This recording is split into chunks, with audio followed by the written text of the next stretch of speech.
Welcome to the Crypto Podcast. You can find all our episodes on cryptopodcast.org. We're also on BitChute and YouTube, and you'll find the links in the podcast description. I also have the Awakening Podcast, Learn Polish Podcast, Meditation Podcast to help you chill, Speaking Podcast to help you speak, and all can be found on roycon.com. Today, my guest, please welcome Sae'Von Springer. Hey, great day, Roy. I appreciate you making the time, and I'm excited to be here. You're a busy man. You got about 1,000 podcasts, so glad I was able to find an entrance. What I saw some of your videos, and I saw you've got a professional microphone, and you've got a great voice. You know, it's something like because you've got the kind of radio voice that you could listen to. Do you do podcasting, or have you been on radio as well before? Yeah. So it's funny you say that. I'm actually at my mother's house right now, so I don't have my setup. I came out here to visit her, but yeah, I've been doing podcasting. I started in 2015 doing podcasts with my roommate in college. And so we did 2 different iterations of a podcast. And then after that, I started another podcast with a current one that I have with a partner of mine. His name's James Gillespie, and that one's called 80/20. And then I also have a podcast for Native Assets, and I happen to make music as well. So I've been putting out music since 2014. So yeah, I get some reps in with my voice for sure. Excellent. Always use your skill set. Yeah, I absolutely got to. So you might let people know who's Sae'Von. Absolutely. So so basically I'm interested in a bunch of things, but the last several years I've really focused my energy on helping increase the general population's blockchain literacy. And so all that really means is that I have put together resources, information, videos, a book that I put out, podcasts to help people really wrap their heads around what is blockchain, cryptocurrencies, Web3, and what are their use cases, their applications, but also what are the risks associated around those things. And so I go into the minutia of investing, trading, all those sorts of things. And and I put that all out through Native Assets. That's the name of the firm. So that's what I am presently most focused on. But as I mentioned, I also make music and, do a lot of other stuff too. Oh, cool. So I've heard a little bit of Web3, but I don't know much about it. You might let me know a bit about that. Yeah, so Web3 is basically this kind of catch-all term, and it's definitely a buzzword right now. So you'll see a lot of people add Web3 to something. But basically what it means is it's typically some sort of decentralized, oftentimes, but what it really is a application that really is leveraging blockchain tools and technologies to power their service or their product. So to give you an idea, you have things like BitChute or Library, and you could say that those are Web3 versions of YouTube because they're decentralized in nature. They're uploaded to some sort of decentralized file sharing platform. And then you look at the same thing with their Twitter alternatives, but then there's also applications that you can only build using some of these blockchain technologies. So we think of something like a MetaMask wallet or how you interact with a website like OpenSea. These are things that all require you to interact directly with the blockchains themselves, using your wallet primarily as your sign-in, as your account, kind of your user profile, that sort of thing. But Web3 is really just this idea of taking things that maybe existed traditionally in web apps or mobile apps and then porting those over with enhanced functionality provided by building on top of these different blockchain technologies. Yeah, cool. And like the listeners on this, I've got kind of seasoned people that are into blockchain and crypto, but there's also the purpose was kind of for people that haven't a clue as well. And, I'm getting feedback from both sides, so it's actually good. Like say centralized, decentralized, you might explain that because some people wouldn't have a clue about that. Perfect. No. That's a great thing to distinguish. So basically the idea, when you think of centralized, that's when you think of kind of the behemoth structures that control. Kind of, you can think of it, the extreme version of centralization is a monopoly. So if you think about Facebook and how they have all of your data, it's a very centralized company. You can't just go and get Facebook's code and then use it to build your own thing. You can't just go in and find their data and their metrics other than what they may want to show you. And so then when you think decentralized, it's the polar opposite of that. And the extreme version of decentralization is effectively anarchy, where the people rule themselves. And then, there's these emergent qualities. And so when you think of a decentralized structure, obviously you have something like a DAO, which is kind of just a decentralized version of people to organize themselves, but it's usually open source code, open source to all the data and information, all the facets you can basically think of related to that company, that service, or that product are open and accessible to everyone. And so in certain applications like trading, for instance, is a good example. Coinbase is a centralized exchange. And then if you look at something like Uniswap is decentralized. So with Coinbase, you have to provide your photo, ID, your driver's license, passport. You have to do the KYC, the know your customer. They have AML regulations, anti-money laundering. Uniswap, so long as you have a Web3 wallet, a decentralized self-custody wallet like a MetaMask, you can jump on there and you can make any trade you want to. Now, there's a little asterisk there that I don't need to go into because it may confuse your listeners. But by and large, that's kind of the big distinction between centralized and decentralized.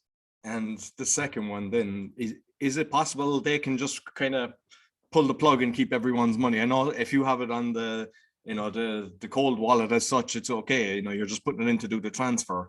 But like, do you know who owns it? Because I mean, sometimes we're looking at, like you mentioned, Facebook, YouTube. A lot of the times the bad boys are controlling these things, and I just that's my fear for investors. Yeah, no, for sure. And that's a great thing to consider.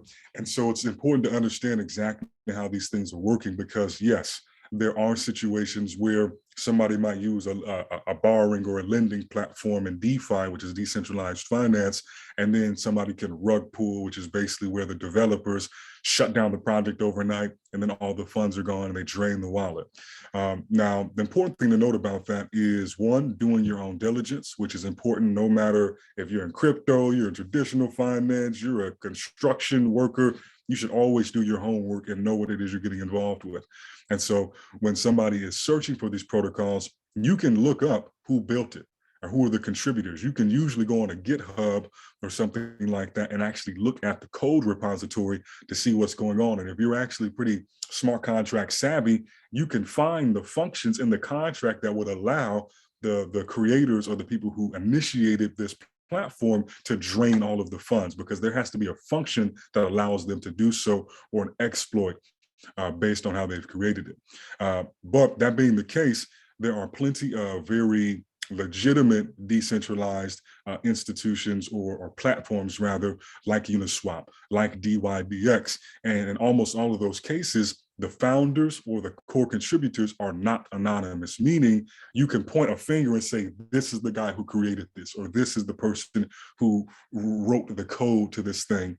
And another thing you can often look at is the history. How long has this platform been around? Has it been around for 2 weeks and now you want to put your life savings into it? Or has it been around for 2, 3, 4 years and they haven't ever really had a history of an exploit or a massive loss?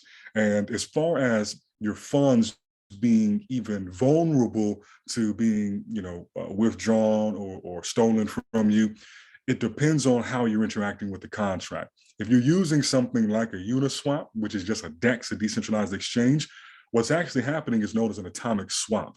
And so it basically means that the code executes in such a way that the exchange itself never has your money. Your wallet holds your money. And all you do is you give the contract permission to, in this moment, exchange the funds that you are selling for the funds that you want to receive. And it does that at the same time. Now, you can go down after you do that, you can revoke permission from that decentralized exchange to even have the ability to interact with your wallet, which is a practice I would recommend people get into if you're especially new to this. And then, as you said, if it's existing on your cold storage wallet, then it's very, very difficult for somebody to get your funds off of it if they do not have your private keys. So it's relatively safe if you know what you're doing. And that's part of what we do with native assets, is teach you what you need to know how to do. Because just like, Roy, it can be a lot when you first get into it. But once you do these things a few times, you realize everything is you either hitting send or withdraw or deposit. Those are the main things you're doing in all of these functions. You just need to understand how it's being abstracted to create something more complex. It's like podcasting. The very first time you do it, everything is a panic. Stations kick in, and you haven't a clue how to edit, how to do anything. And then now you could do it in your sleep. You know, it's just the way it is with everything. And with the rug pull, I've heard 80% is rug pull. I don't know what the actual figures are, but is there any kind of crypto police that are going after these guys to try to reclaim some of the funds for people? Ah, man, that's an amazing point. I also don't know if it's 80%. What I could see being probable is that 80% of projects rug pull, just because somebody can whip up a project in a few hours because all the code is open source. So you can literally go to Uniswap, take their code, make a couple changes, and then boom, you can launch a product. So in that sense, but definitely not 80% of the funds in crypto definitely have not been rug pulled, but maybe developers, I could actually see that be the case.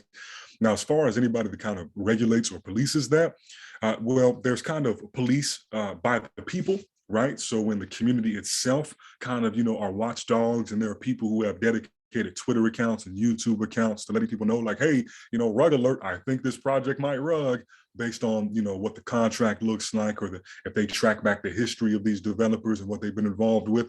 And then you have different firms, like Chainalysis is one, that are basically forensic firms for crypto. So they will audit the whole history of the blockchain to really trace back the origins of a transaction or an actor. A lot of times people can kind of figure out, even if you've used a mixer, to kind of obfuscate where the funds came from. And we're starting to see more so intervention from governments and regulatory agencies to enforce that, this behavior can't go on. Because ultimately, I think there's been debate for some time, but in my humble opinion, it shouldn't be a debate anymore. The US is pro crypto. They have no choice but to be, because of their constituency's desires. And we see that going that way with moves from BlackRock, Fidelity, institutional investors, and people in government themselves. And so they also have to begin to act in the role of enforcing the punishments for these bad actors. I'll give you an example. I think it was last week, there were two people who had launched an NFT project, and they rug pulled for over, I think, $2 or $3 million. And so somehow, somewhere, some regulatory government, adjacent agency pushed this to prosecution, to punish these actors who scammed these investors in their NFT projects. So sure, some people get away scot-free, but that's definitely changing, and the industry as a whole is becoming more compliant and more savvy, even the users, to kind of know, kind of be able to smell like, this smells like this might be some bullshit, and kind of avoid it. Excuse my French, I don't know if I can say that, but yeah.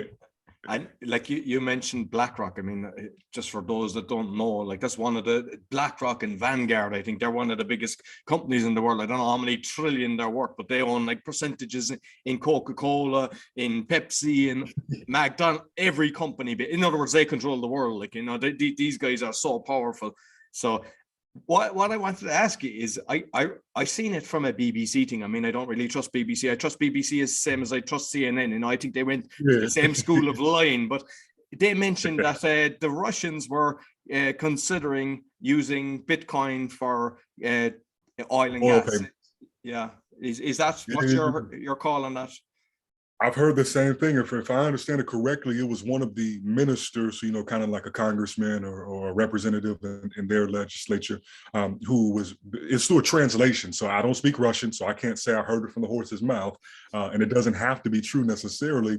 But I have heard the same thing. And similarly, I believe it was not Texaco, but one of these major oil producers and gas producers in the United States, that has actually also gone on record to say that they are also looking to capture their flare gas, so basically their waste products from their mining operations, and mine Bitcoin with that energy. And Exxon, that's the company, I believe it is. And so from my understanding, they've begun trialing this. They began trials in 2020. And then they ramped trials up in 2021. So now they were full on, like, cool, we did the beta test, we fine-tuned some things, we will be mining Bitcoin. And so that's another domino effect. And I think what's really going on with Russia, and I'm no geopolitical expert, but I'm not a dummy either, and I have studied these things since high school, but from my understanding, just how I'm looking at the whole landscape, war is very different in 2022 than war was in 1922. And what I mean by that is most of the war is done without a shot being fired. The war is psychological, the war is emotional, the war is economic. And that's what I believe we are really seeing potentially ramp up is this economic warfare between nations. We've seen over the last several years, Russia and China, they said, you know what, we can do these oil deals between ourselves and we don't got to use the dollar, right? And China being the largest holder of US debt, at some point, they will begin to offload those dollars. They will get rid of them. And so as we see these things kind of taking shape, and then Russia comes out and it's like, you know what, we might, after they get pushed out of the SWIFT payment system, right? They're like, you know what, we might just start taking some Bitcoin, And so then what's that going to lead China to do? And then as we've seen with the executive order from the administration of the United States, it's basically, and I've said this for years, there's going to be an arms race for Bitcoin, most likely, because if Russia moves on it and the US doesn't, now if Russia puts $1 billion, $2 billion, $5 billion, $10 billion, whatever, and sure, I understand that the Bitcoin market cap can only absorb so much money and remain liquid, but it has to get that money eventually to become liquid. So we are seeing this happen in stages. And then once we hit the right tipping point, cat's out of the bag, so to say. And with the mining then, because I've heard that at once, I don't know when that was a few years ago, they were saying that the mining was equivalent to all the electricity used in Ireland with a population of 5 million. Not sure, but I mean, I've seen some of the big, huge warehouses that are doing it. Is it something you do yourself? And what's your thoughts on the mining? Because obviously there's different crypto that doesn't use the same kind of power. Yeah, again, phenomenal equipment. I'm loving this discussion, Roy. This is great, man. This is enjoyable. So as far as mining itself, I do not mind personally, reason being, unless you are joining a mining pool. And even then, long story short, basically, it takes a substantial amount of capital to deploy into the mining operation. And then you have to effectively be managing this operation full time for it to be profitable in the long term. Sure, if you get things set up the right way, in most instances, it is cheaper to mine a Bitcoin than to buy a full Bitcoin. But that if that still requires $35,000 instead of $40,000 and all of my time and me buying hardware and having land and space and then getting all the different things in place, that's not something that most people can really handle or manage on a day-to-day basis, let alone deploy the capital in that way. And so for most people, it will be far more profitable and practical for them to simply buy Bitcoin and then let it appreciate down the road versus trying to launch an entire business that has its own complexities and nuances around it. So there's that component of it, which is why I don't mind Bitcoin. But if anybody is interested in mining as a general thing, there are many other assets, digital assets, other than Bitcoin that are valuable that you can mine for far less out-of-pocket expense than what is required with Bitcoin. And in that vein, I would recommend things like Helium Network, which is a decentralized internet network. And so that's something that can be mined. There's also things like, because I've seen something on that and I was curious, and I'd seen, I don't know, like TikTok has some brilliant people on crypto, and they're like guys showing the figures and they actually going into their computer, like they were making lots of. So you buy a device and plug it in. Is that how the Helium one works? Yeah, so with Helium, it's so funny because in March and April time of 2021, I was about to order some Bobcat miners. And so Bobcat is one of the companies that creates these mining devices for Helium. And the other thing about it is it's far more simple than Bitcoin. And the life cycle for the device itself is far longer from my understanding. Because basically all you're doing is you're buying a radio, you're buying a router, a repeater, and then you take it, you put it on your house, you run your own network through it, your own internet connection, and then it amplifies it and it shoots and it shares that connection with the network. And they have these maps you can pull up that show you kind of how to optimize it. So if you really want to make the most money, you need to have at least 3 of these miners to kind of create, a triangulation. And you want to be in an area that's not too saturated with miners already, but doesn't have too few, because they ultimately need to kind of connect to the next one. And so, yeah, you order some of these miners and they go anywhere between, I think, $300 on the very low end to sometimes $700, $800, depending on the range you want, the strength of the signal, that sort of thing.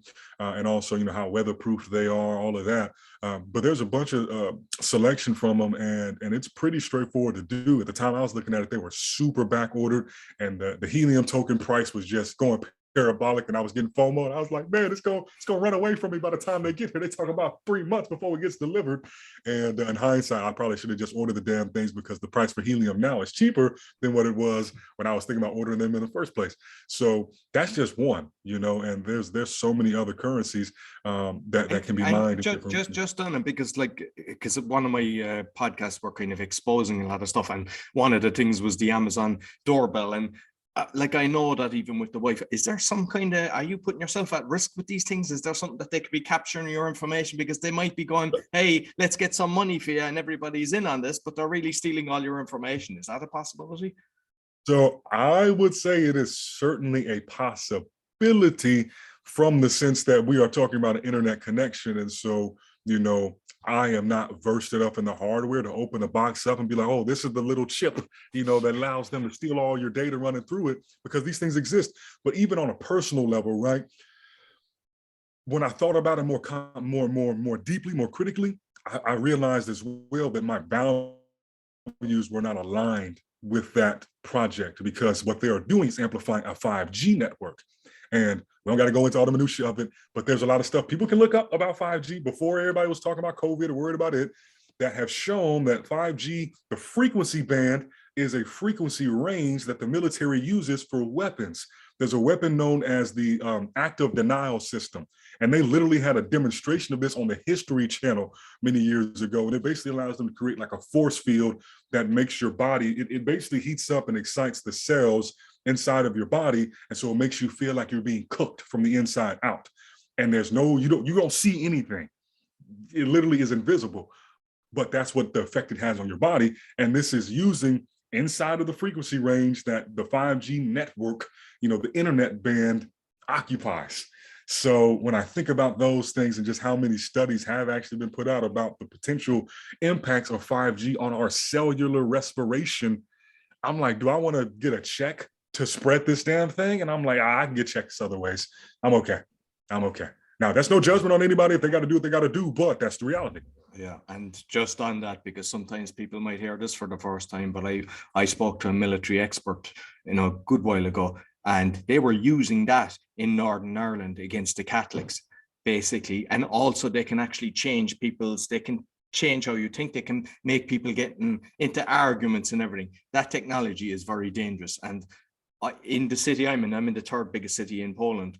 The amount of towers that have gone up, they're on top of schools, they're on top of hospitals, which is the last place they should be. The whole lot is orchestrated, and it's like buyer beware. And I like the ethics thing. And it's actually something that I want to discuss as well, because I watched your video, because, you have a course on the thing, and we can discuss that as well. But what I loved, because I'm big into marketing, I've done a load of stuff over the years, and I know how it works. I know how when people, they're starting a course and they're bringing you to a webinar and it's la-di-da. By the way, I got this. You said it straight at the start. Hey, this is what it is.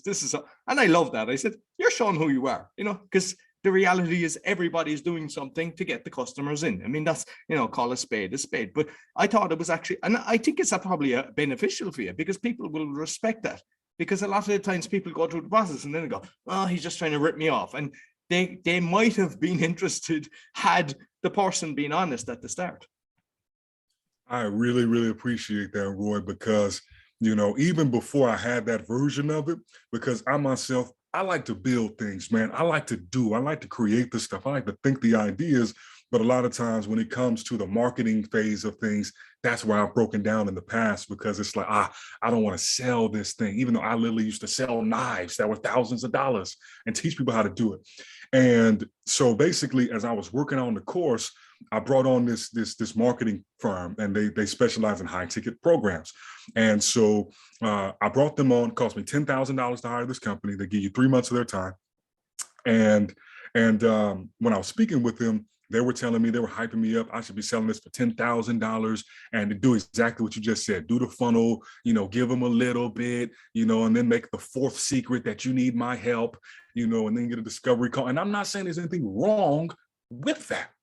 But to your point, I'm a straight shooter. I'm from Atlanta, man. This is the city where people are finessing, capping, lying, getting over, but we can call the spade. So I said, you know what? For me as Sae'Von, not as the marketer, not as the founder and managing partner of Native Assets, but as Sae'Von, I feel much more comfortable just saying, hey, this is designed to sell you something. I'm going to give you some information, but ultimately there is a transaction that I am hoping takes place if you feel comfortable and this makes sense and you feel this is worth it to you. And I knew that was risky to some degree, but it felt more authentic. And I went way from that $10,000 price point to $300 basically, because I said, you know what, if I'm really trying to help people, most people cannot spend 10 grand on this. And also the trade-off of my own time. I don't want to be on the phone for 6 hours a day trying to close somebody. I'd rather go live my life, spend time with my newborn son, talk to people like you and enjoy life, and then wake up in the morning and see some money hit my account because I set it up to automatically help people. And so then I just started taking a lot of the information and putting it out on LinkedIn for free, on YouTube for free, so that there is still a lot of valuable, useful information for people, as well as the book. The book, there's an audio book I recorded for free. The book itself is like $20, I think, on Amazon. And a lot of the core information that people really need is in there. So, I've tried to make it as accessible as I can. And what's the name of the? I actually meant to write it down and I forgot. So you might let it, because they need to hear it anyway. So what's the name of the book? And you might just let us know the different topics that you cover in it. For sure, thank you. So the name of the book is The Blockchain Blueprint: A Practical Guide to Crypto in an Impractical Age of Fiat. And the purpose of that book is to really help people who recognize that blockchain, crypto, Web3, NFTs, that this stuff is here to stay. Right? That's no longer a debate, and that they should have a better understanding of how it works, at least a basic literacy of how it works. And so that's really the approach. So we go through, what is cryptocurrency? Because a lot of times people say cryptocurrency, and that's actually incorrect. They're digital assets because most of them are not currencies. You got coins, you got tokens. So we talk about that. We talk about the value and the use case of Ethereum. What is a smart contract platform? Why does it matter? If you understand Ethereum, you understand every other smart contract, for the bare minimum, what you need to understand.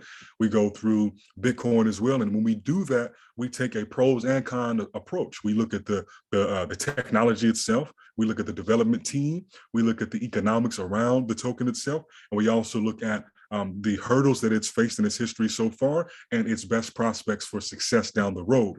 And along there, we also talk about decentralization versus centralized entities, self-custody solutions, cold storage, those sorts of things. So it's pretty comprehensive, but it's also pretty succinct. It's about 165 pages, if you don't count the front and the back matter. And we run through all those topics. So the approach was tell them everything they need to know and nothing more. Really, and combined anecdotal information with some hard figures as well. I love that, because I remember at the start, I got a lot of Kindle books and I was like bamboozled, because the amount of fluff that people put in, they'll talk 20 pages to tell you something that they could do in one. I didn't want to do that. Now, there was a couple segments where, I'm a writer at heart. So there are a few, paragraphs where I do construct kind of a eloquent story for kind of drama. But, I might have fun with that for a paragraph. I'm not going to do that for 10 pages. But that's a story is good, because the story makes you remember it. But there's people, they're basically trying to fluff up a book, knowing that you're 40 pages, definitions, and So which wallet would you actually recommend? Because it's a ledger that I've got, but I've heard of all different ones. Is there any that you think is a safer one for people?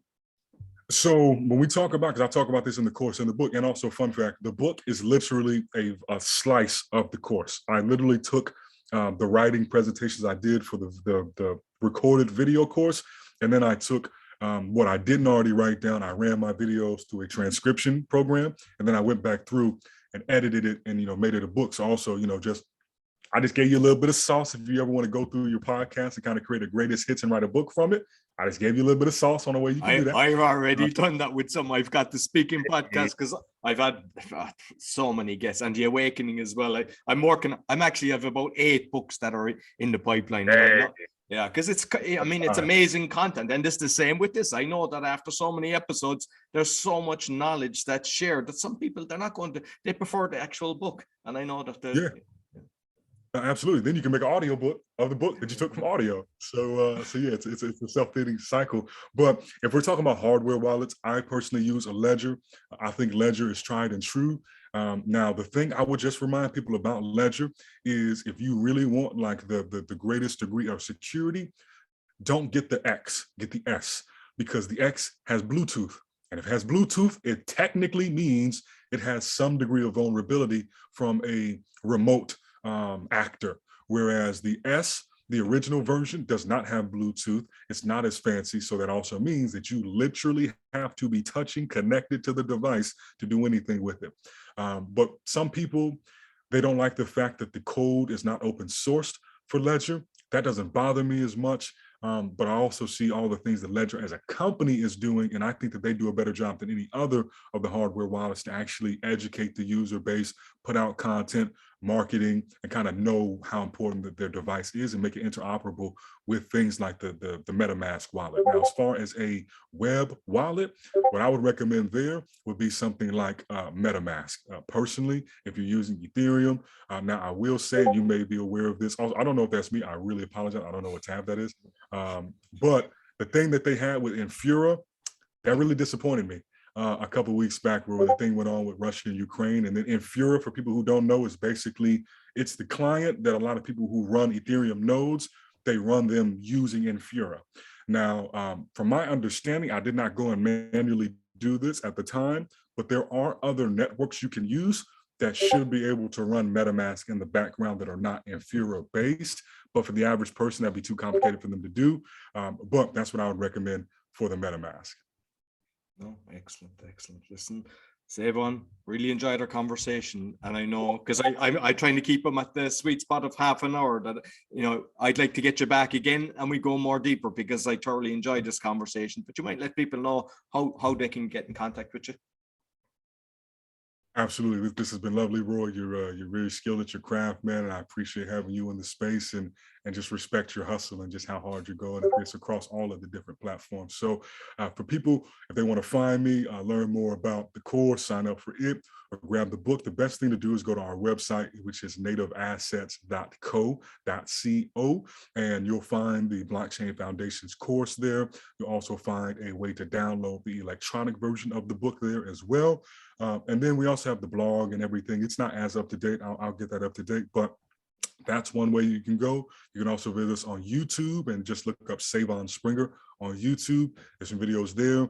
Look up Sae'Von Springer on LinkedIn. And if you want to find us on Twitter, we're at Native Assets. And if you want to link to a lot of this stuff in one place, then we have a link tree. So just go to Linktree /Sae'Von Springer, and you can find it there. No, excellent. And just to be careful with Linktree, because I had about 5 or 6 Linktrrees and they removed 3 of them because I said I went against their guidelines, and I was given the link and everything. So I have another one, bio link now, which is seems to be a bit safer. But then again, I'm exposing corruption and fraud, so you should be safe enough just talking about crypto. So I think you should. But just on the video as well, the YouTube, I'd looked at some of your videos, and I like that, because they're they're 1 to kind of 5 minutes, but you're giving good information, and so I'd encourage that. But what I'll do is I'll put all the links to everything that you've just said in the podcast, both the audio and the video. So listen, it's been a pleasure speaking with you. Thank you so much, Ron. I look forward to the next one, brother. Yeah, great. So that's all for the Crypto Podcast. You'll find all our episodes on cryptopodcast.org, on BitChute and YouTube. And be sure to give us a thumbs up, 5-star rating. Really helps. Until next week, take care.